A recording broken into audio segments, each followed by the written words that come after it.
কথা বলতে পারে ঈদুল ফিতরের জানাজার নামাজ আগামীকাল অনুষ্ঠিত হবে, ওর জ্ঞান কেমন আপনি টের পাচ্ছেন না? এই কথা বলে না কেন? এই জন্য নেতৃত্বের সামনে কেউ দিতে চাইলে তাকে জ্ঞানী হওয়া লাগবে, আসমানের জ্ঞানী হওয়া লাগবে, যাবতীয় জ্ঞান জাগতিক জ্ঞান তো লাগবেই, মাসবিক এইটার জ্ঞান লাগবে। কোনটা বলুন? 2 নম্বরে আমি বলছি নেতা হওয়ার জন্য লাগবে কেউ যদি সীমা লঙ্ঘন করে, কথাবার্তার কাছে কামে, সে নেতৃত্ব দেওয়ার যোগ্যতা হারিয়ে ফেলে। এটা সূরা শুআরা 152 নম্বর আয়াতে পাবেন। বাংলাদেশে আমরা কয়েকদিন ধরে দেখতে পাচ্ছি ডাক্তার মিজানুর রহমান আজহারি উনি একটা ইঙ্গিত দিয়েছেন, আর কেউ কেউ তার কথাটা ধরে মাথা কল্লা পর্যন্ত 10 লাখ টাকা ঘোষণা দিয়ে দিয়েছে।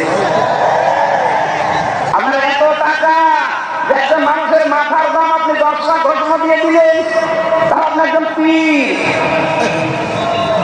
এটাকে পীর না শয়তান?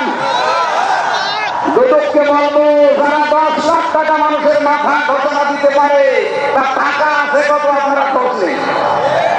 কথা বলেন না কেন? এই পীরগুলোকে আমরা মানুষকে 50,000, 5 লাখ, 10 লাখ টাকা কম্বল বিতরণ করতে দেখি না এই শীতে।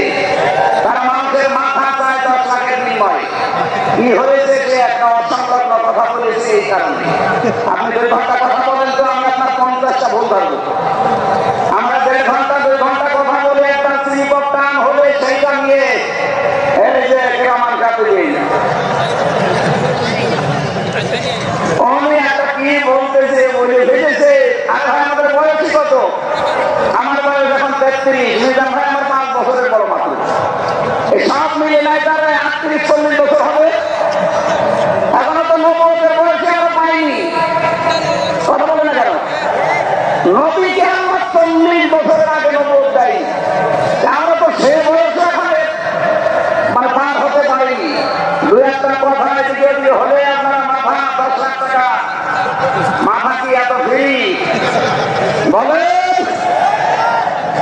কেউ কেউ অলরেডি আমরা বলেছে এরা ধর্ম ব্যবসায়ী। এই কথা যে লোকটা জানিয়েছে মিজানুর রহমান আজহারির নাম নিয়ে যে এটা ধর্ম ব্যবসায়ী, আপনার ইমান চলে গেছে। কারণ মিজানুর রহমান আজহারির নামের আগে একজন আলেম লেখা আছে, আল উলামা ওয়ারাসাতুল আম্বিয়া, আলেমরা নবীর ওয়ারিস। এই কথা বলেন না কেন? অনেক বড় দায়িত্ব তার মাথার উপরে। নবীকে জানিয়েছেন আনা খাবার খাতামান নাবিয়্যিন আলা নাবিয়্যা বাদি, আমি শেষ নবী, আমার পরে কোনো নবী নেই। এই কথার ভেতরে একটা ইঙ্গিত আছে, নবী শেষ, তারপরে নবী নেই।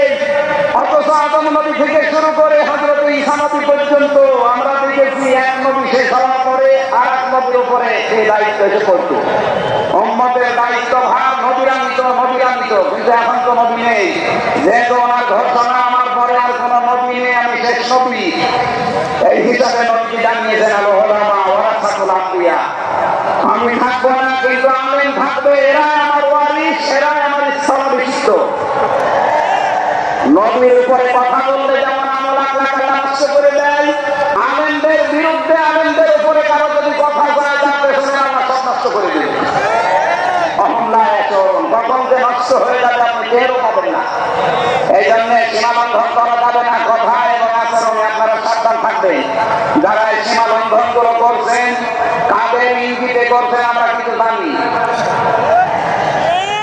মাঝে মাঝে দাদারা এসে আপনাদের কান পড়া দিয়ে যায়, আর আপনারা তখন উল্টা পাল্টা কথা বলতে থাকেন।